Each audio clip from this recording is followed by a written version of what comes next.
first, this problem gets a lot worse for them.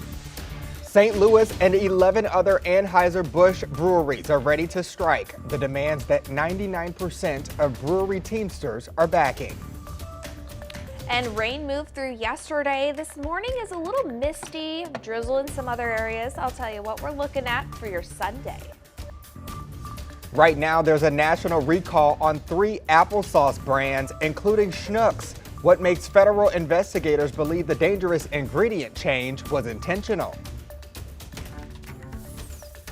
This is Today in St. Louis, focused on you.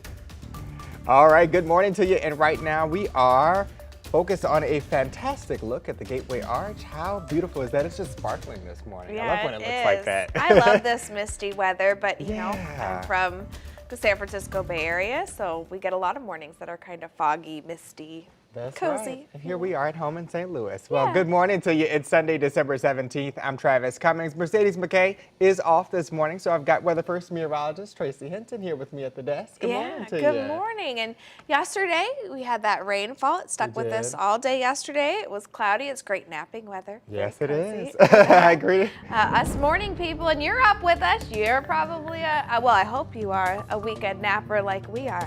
But okay, so on the radar view, this is a 36-hour loop. It shows that rainfall that came through yesterday.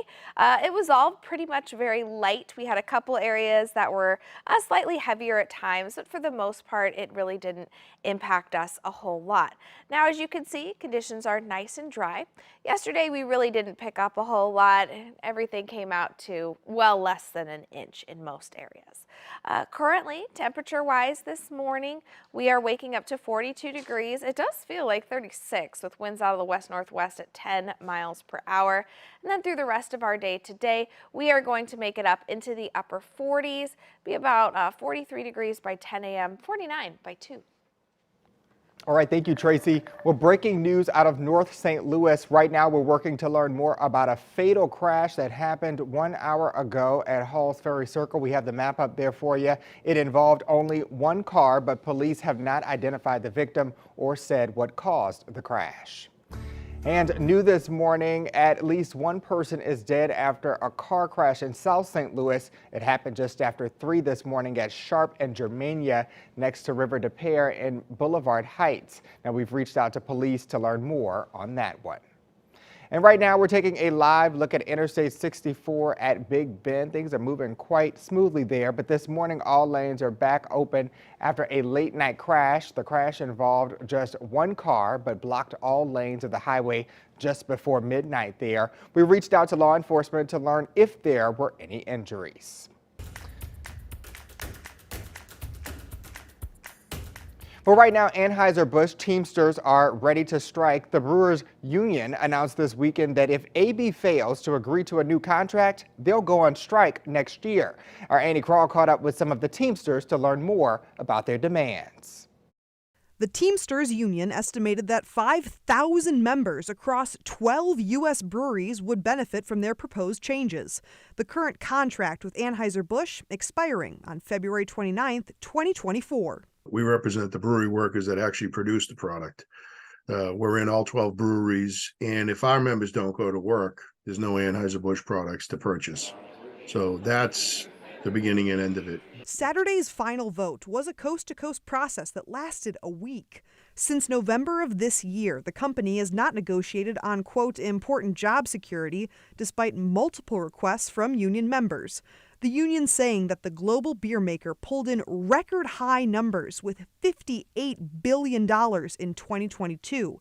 Anheuser-Busch reported double-digit revenue growth and all-time high full-year volumes in its 2022 end-of-year earnings report, released this past March. The Brewers' St. Louis location is reportedly not the only one willing to strike. Union members in California, Texas, and Florida may also join the picket lines. Dr. Bonnie Wilson, an associate professor of economics at SLU, said that with a relatively strong labor market, quote, workers have options. As a result, workers may well have the upper hand in the negotiations that will be taking place to find a deal both sides can accept. We're prepared to negotiate it, but we need the commitment on job security, and we need the commitment that the company is willing to take this serious and come to the table and address these issues. short of that, on March 1st, this problem gets a lot worse for them. Annie Kroll, 5 on your side. Anheuser-Busch has not yet responded to our request for comment on the strike vote. If the brewers strike, there will likely be a pause in beverage production. Only thing we know is when we woke up Friday morning, we had no funds in our account.